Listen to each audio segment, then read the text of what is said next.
You're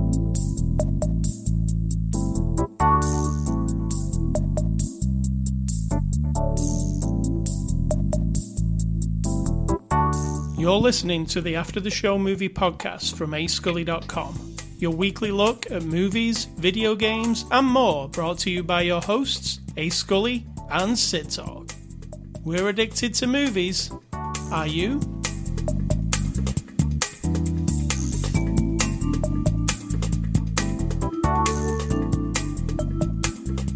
Good afternoon, welcome to After the Show. Hello, Cidtalk, how are you doing? Hello. I'm all right. You sound a bit weird. I feel a bit weird. Just in the last couple of hours, all of a sudden, out of nowhere, like, oh, I don't feel well. So stay away from me with your contagious whatever it is. You don't know. It could just be something I ate. Except I do have a fever, so. But I'm all right. The podcast goes on. I'm a true show woman. You are. You're going to put on your chipper voice. I am going to try. Even though I want to lay down and, just lay down. So if it just ends up me talking and Cidtalk falls asleep. I'll be like laying on the floor over here. So before the After the Show discussion was? Me feeling crappy, you getting the mail, and this movie. It is. That about sums it up. So welcome to Oscar weekend. And because it's Oscar weekend, we're watching a Best Picture nominee, which is the movie King Richard. It's Saturday, March the 26th. This is After the Show 729. We're a movie review podcast, and every week we review a movie. And this week it's King Richard. It's released on Blu-ray now. You can pick it up on Blu-ray, streaming anywhere. PG-13, and our friends at Warner sent us a copy for review. Cidtalk, give us a synopsis of King Richard.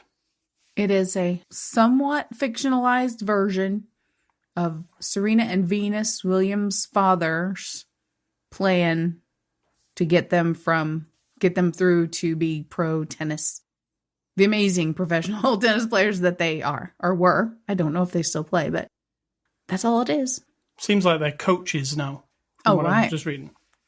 So, yeah, I knew nothing about this story. I don't follow sports at all. I know who they are, but I don't watch tennis. Do you? I do not. So I didn't know the story. So what I found interesting about the movie was that you know that they succeed, right? As soon as it starts, you know that they're going to become successful at the end. Right. I mean, I can't imagine anyone who hasn't heard of them. You just don't know. No, I don't think most people know the actual story in between there, right? And the story in between there is quite interesting. I didn't find it fantastically interesting for me. Goodness. But it is quite interesting. History versus Hollywood is your friend if you want to see how true they kept it to the real life story. Historyversushollywood.com. .com, yeah. We're not shills for them, but they do a good job of investigating how close movies are to the real life events. And this one, I would say, is like 70% there with the true life stuff. Sounds like it. But this movie was also based on Richard's memoir, which he wrote a few years back. So, how did you like it, Cidtalk? I really enjoyed it. And that is all. The end. No, I think, for me, on this one in particular, the story I didn't know really kind of the dynamic of the family, which, again, it's a somewhat fictional version of everyone, which that's how it works when you make a movie about real life people who are still alive, in fact. But the performances, I mean, seriously, every single person, down to like the bad guys who tried to harass him on the tennis court and the snotty kids at the tennis camp, everybody. I just was compelled, and especially Will Smith and the wife, and I forget her name. Her name was Ingenue, and she was amazing. Now she's up for an Oscar for I feel like, and the young ladies, all of them, every single one, I was convinced they were a family. I was hooked by the people playing the people. And by the people they were playing. You see, there's a tongue twister there. Yeah. So I loved it. So I'm not generally into sports movies because I'm not into sports, right? Mm-hmm. Usually they turn me off. You know, I don't like baseball movies or American football movies. There are a few exceptions. Any Given Sunday I really enjoyed, but I think it's just because of Oliver Stone, you know? Yeah. I was on an Oliver Stone kick at the time and I really liked. Mostly sports movies bore me to tears. Now, this movie doesn't really concentrate on the sport a lot. It's more human drama, right? Correct.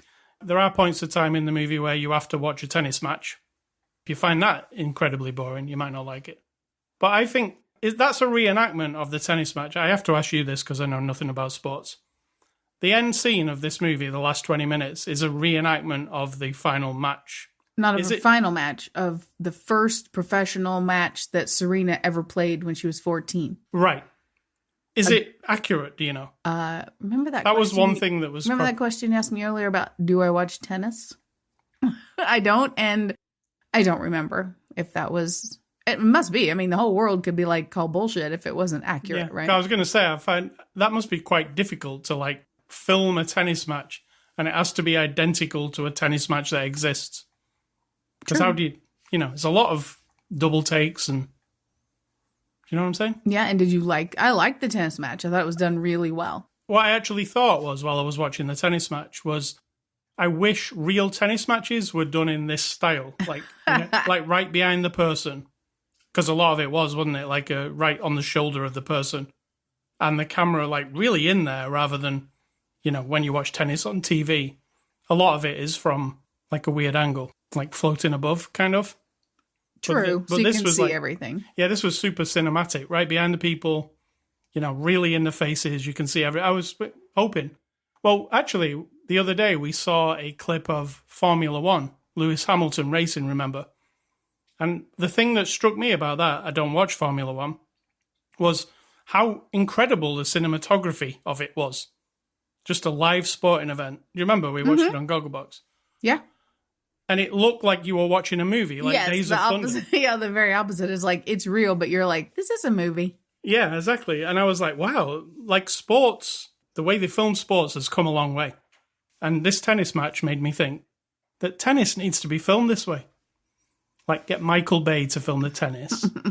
No, thank you. Every now and then an explosion goes off. Add some urgency to it. I think maybe actual tennis fans would not agree with you. Right. Yeah, it's mostly a character piece. I did like the characters in this movie. I think Will Smith was overdoing it sometimes, with the accent and I don't know, because I've never seen a lot of videos of the father guy, so right. I would have to see that. But to me, it wasn't, so I was all right with it. But I found the story to be interesting.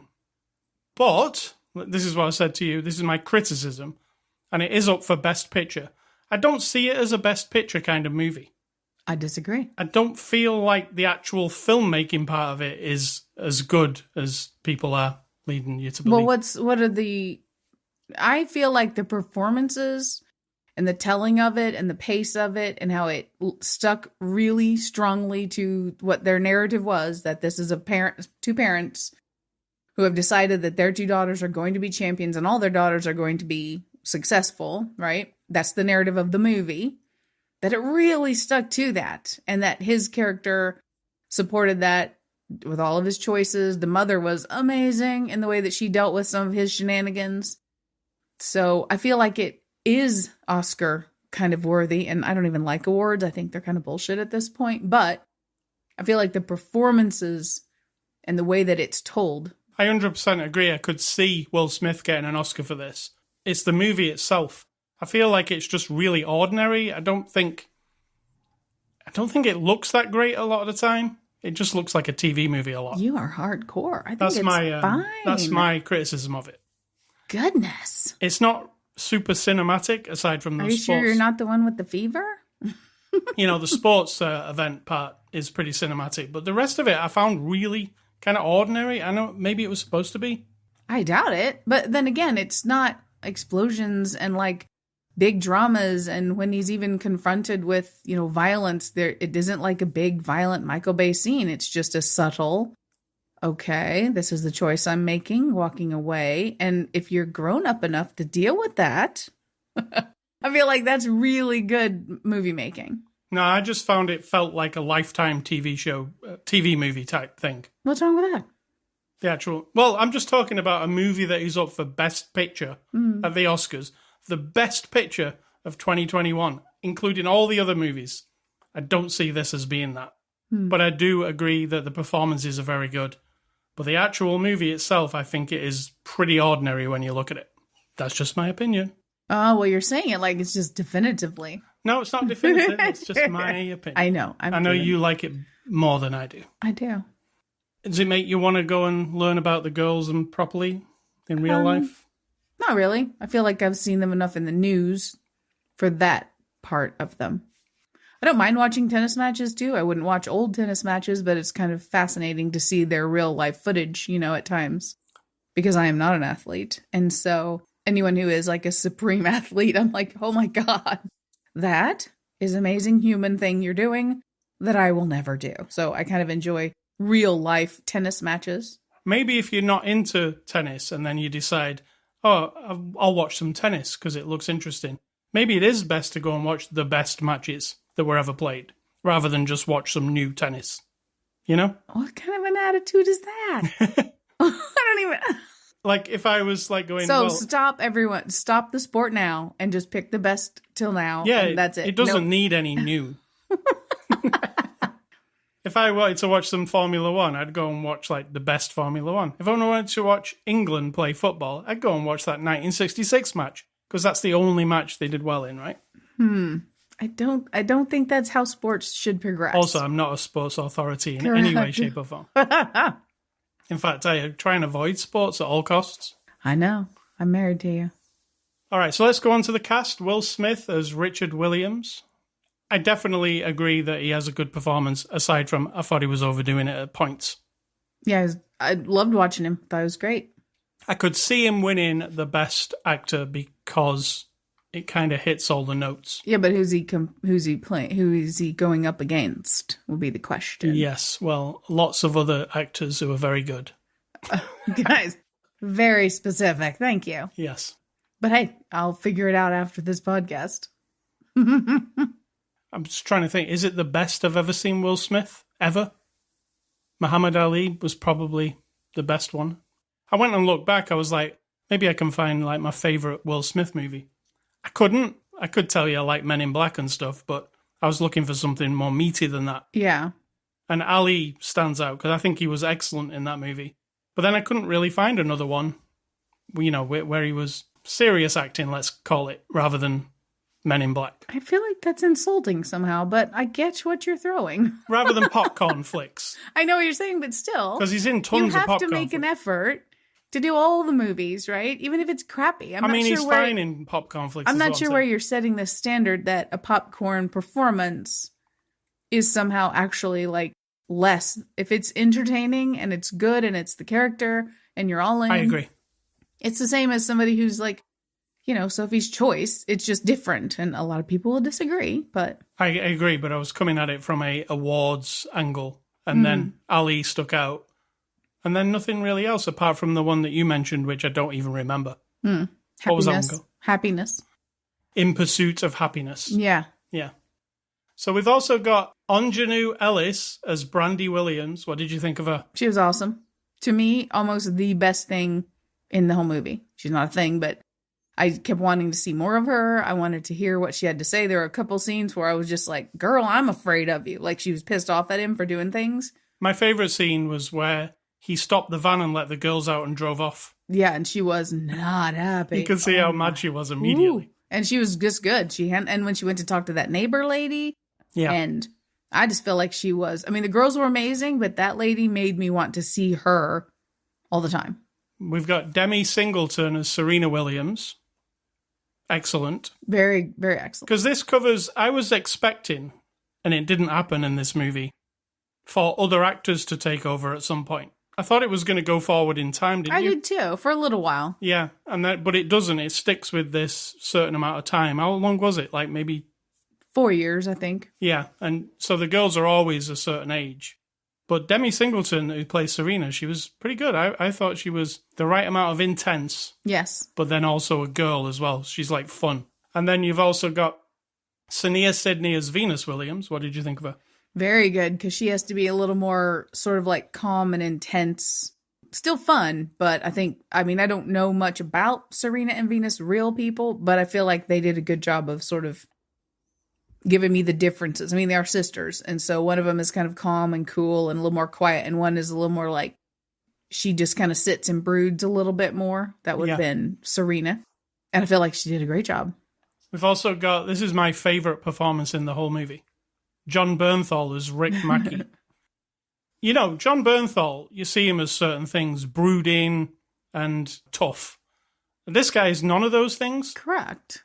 And I was really impressed with it. From the moment he opened his mouth, I was like, whoa, John Bernthal, but he's not being the Punisher. He's actually being something completely different. Or Shane from The Walking Dead. They're pretty much the same thing, though, right? Yeah. Intense. No and offense, but yeah.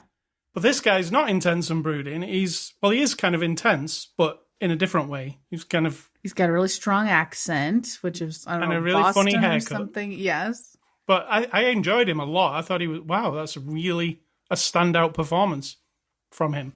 Liked the movie for that a lot. And also I put down Tony Goldwyn as Paul Cohen, who's their coach guy. The first coach, Yeah, before John Bernthal comes on the scene. And I really like him too, but he gets kind of stiffed over in this movie, doesn't he? I mean, This is directed by Ronaldo Marcus Green. He directed Monsters and Men and Joe Bell. Don't know either of those movies, not seen them. What did you think of his directing? I really liked it. I liked that it was uninvolved, right? It wasn't uninvolved when you're telling the story about real people and you're not trying to hype up these tennis matches, because the first match that she played, spoiler alert, she did not win the first professional match, right? Right. So you don't get this like pounding music and stuff. There are moments of just silence, a little bit of, score, and she's just standing there, but it's not like dun, dun, dun, dun, dun, and then she slammed. I mean, it's just very subtle. That could be editing and music and everything, but I feel like the directing is exactly right for telling a story about real people who are still alive, right, in the world, and want to have to tell a very specific story. So I liked it. Yeah, they didn't really go like Karate Kid with this movie. No. Not like all drama and, craziness. Correct. It's more subtle than that. All right, so what are IMDb reviews? There's a website called imdb.com, and you like to go on there and find 1-star reviews to make fun of. All right. Number 1. Should have been titled Oscar Bait. Oh. This guy says, no movie this year shamelessly begs to be given an Oscar more than King Richard. Will Smith should have just worn a shirt in the movie saying, please give me an Oscar, look how hard I'm acting. And that's the problem. You can tell he's acting. He sucks. Oh, well. Super friendly. Yeah, say what you mean, say what you mean. Yeah, really. This guy says, second guy, garbage. This is an absolute piece of crap. Not only is the subject matter coma-inducing, the decision to cast overrated talents, including Will Smith, makes it suck even more. The end? Yes. Oh, my. And number 3 is meh. Once again, another overrated performance by Will Smith. More and more, his roles are self-serving. It seems like all he wants is an Oscar. There's that voice. It's different, though. It's that person. Those are the fine people at IMDb who didn't like this movie. There are extras on this Blu-ray. There are quite a few. There's The Making of King Richard, Will Smith as Richard Williams, Venus and Serena visit the set, and deleted scenes. We watched 1 or 2, and they're extras, right? Yeah, they're not super inspired. It's basically just your straight-up old-fashioned DVD extras. If you go to historyversushollywood.com after the movie, you'll learn a lot more by reading that one page about the movie. True. So, in conclusion, what are we going for on this movie? I'm going to give this movie, King Richard, a 6 out of 10. 6 out of 10. Wow. You are cruel today. I am. I'm giving it like an 8.5. Well, difference of opinion. That is perfect. Yeah. You have got a fever, though, so... Oh, my God. That's not fair, because I actually really enjoyed it, so I'm sticking to it. I'm sticking to my 6 out of 10. So, that is King Richard, and it is not a period piece set in the Middle Ages or anything. It's a period piece, because it's set back in the 90s. Yeah, it is. The 90s. But no further back than that. I'm sorry, the 1990s. So thank you to Warner Brothers for letting us review the movie, and good luck in the Oscars there, Mr. William Smith. Next week, we're looking at the new movie Scream, and we'll be screaming all the way to the bank. I don't think that's accurate. We've watched all the Scream movies, and now we're going to watch a new Scream movie. I have not watched all the Scream movies. I have. I have not. So there. All right. Movie recommendations. I was looking for my favourite Will Smith movie, so I picked Independence Day. How about that? It was very pedestrian, but okay. And then I looked for my favourite John Bernthal thing, and that's Baby Driver by Edgar Wright. Oh, right. So I picked that as well. You did love Baby Driver. I do. But the fact that it has Kevin Spacey in it kind of bugs me now. He ruined it for me. He ruined it. Being him. Yeah. Mine are... First, I'm going to start with this. I was in a hotel room the other day. I was with my mother and my sister. Not like, And when I was waking up at about 7 a.m., the TV was still on and it was muted, but it was The Predator or just Predator. I don't know. And it just started. I know this movie very well. They're in the helicopter and da-da-da-da. And watching it without sound, it really holds up. Now, some of the special effects, a little crappy, but still. I'm not recommending it. I'm just saying.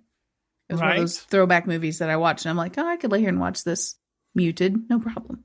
And then my other ones are going back to the 90s, Reservoir Dogs, one of your faves, Medicine Man, Wayne's World, Men Behaving Badly, and Stop or My Mom Will Shoot. Men Behaving Badly is a TV show. So we get Arnie and Rocky in there for you. Sylvester. Why did a TV show appear in your movie list? Men Behaving Badly. That's a movie. Oh, is it? I think so. Oh, unless I grab TV shows too. Might be a TV show. It's that TV show from the UK that I like. Oh, well, there you go. We watched the whole. I have a fever. You do. But I would recommend that because it is funny. It is pretty funny. Yeah. So, A Scully stuff. I've been playing more Horizon Forbidden West, and Cidtalk's been watching. Do you like it still? I do. I'm looking forward to watching some of it tonight if you're up for it. We've got about 3 story missions left. I just keep getting sidetracked and doing other stuff. I mean, you do all the work and I just sit there and watch. The game is like that, though. There's so many things to do. Mm-hmm. You can sit down for a session thinking, I'll sit down and do something. And then 20 minutes later, you're just collecting stuff in a field or trying to... Because you love that kind of stuff. Yeah. And it's kind of... I don't want it to end either. In fact, if it ends, I almost want to go and play the original one again. You know what I mean? To start again from the beginning. So I'm trying to prolong the act of it. The other thing is, not been playing any other games, apart from Gran Turismo. Oh, that's an interesting one. Been playing more Gran Turismo on PS5. They did have some downtime the other day, where the whole game was offline for 24 hours nearly. It was annoying because you can't play the game at all while it's offline. When it came back online, they had some kind of excuse that, they did a patch and something went wrong. But what I'm here to tell you is, if you were affected by that patch, you bought the game and then it was offline and you were kind of pissed off that day. If you go and log on to Gran Turismo this week, you get 1 million free credits in your bank account on the game. So you can go and buy a really fancy new car. So they did do something to try and appease people. But still, I don't think it's right that it was down for 24 hours. Do you? Right as in immoral, I don't think, or ethical, as long as they're doing... I don't think they should be taking your money and then on the launch week, it not work. I think you have expectation that things don't just happen. I'm not saying it's a thing that just happened. Big corporations do all kinds of shit and then they lie about it, but I'm just saying you need to account for the fact that it's a huge network, a lot of data, right? A lot of things going on. We don't really know what happened, so I'll give them a little slack. I will. This time, the 1 million credits has schmoozed me over a little bit. Oh, you're easy to buy out. But next time, I might not be as schmoozed. You might have to give me 2 million credits. I get you. So that's Gran Turismo 7. It's out now. What's for dinner? Well, you're going to make yourself a sandwich because... It'll be really boring if I make it. I don't think I feel like making a sandwich, I'll be honest. It'll be butter and a piece of cheese. And some potato chips? There's some potato chips? Maybe. Or just cheese. You're just going to have to fend for yourself on this one. I'm going to have butter and cheese then. You're saying that like you're a child, defying a parent who would say, no, you can't. I don't give a shit what you eat, so... Because you are a grown man. I trust your judgment. See how I turned that around on you? What is your advice? And we'll go... I'm sorry we're not very long this week, but Cidtalk needs to go and lie down. Oh, well, that's your decision. I feel like I'm stable at the moment. My advice is that something occurred to me that really bugs me, and I never really had the right little phrase for it, but I figured it out. That when you make an effort, right, to do or to make or to accomplish anything, that is very different than working hard. Making an effort to do your job well depends on the job. My job, I make an effort to do it well. It's IT, it's, data and operations in a data center. And the tasks that I need to perform, I strive to do them well. I make the effort. It is not, however, hard work. Now, by the end of some days, I'm just like, oh, God, it was like an all-day thing of problem solving and dodging things and negotiating problems and all that kind of stuff. Again, that is not hard work. That's making an effort to deal with everything as it comes. This is all, of course, my interpretation of what hard work is. Hard work is very different. I think that teachers work hard, right? It's hard work. People like emergency room doctors, ER people who drive ambulances, soldiers who are in the middle of terrible things. That's hard work. So when someone says, oh, I've been working so hard lately at work, and you're like, you know what they're doing? Like lots of Zoom calls and meetings and putting out fires and solving things. All very important. But it isn't hard work to me. It's making an effort. So like making a big effort can also make you tired and make you drained and make you feel frustrated. I get it, but it's still two very different things. So there you go. Take that out into the world. And remember, I have a fever, so could be skewed by that. Well done. If you want to catch this podcast, go to ascully.com, Twitter, Facebook, Instagram. You can catch the podcast itself on anchor.fm/after the show, ascully.com, Spotify, iTunes, everywhere that podcasts are available, including Amazon Music. You can also email me, ascully@ascully.com. Don't email Cidtalk, she's got a fever. And finally, stay classy, Mr. Will Smith. And I feel like he'll get the Oscar this weekend. I'm going to say, think for yourself or someone will do it for you.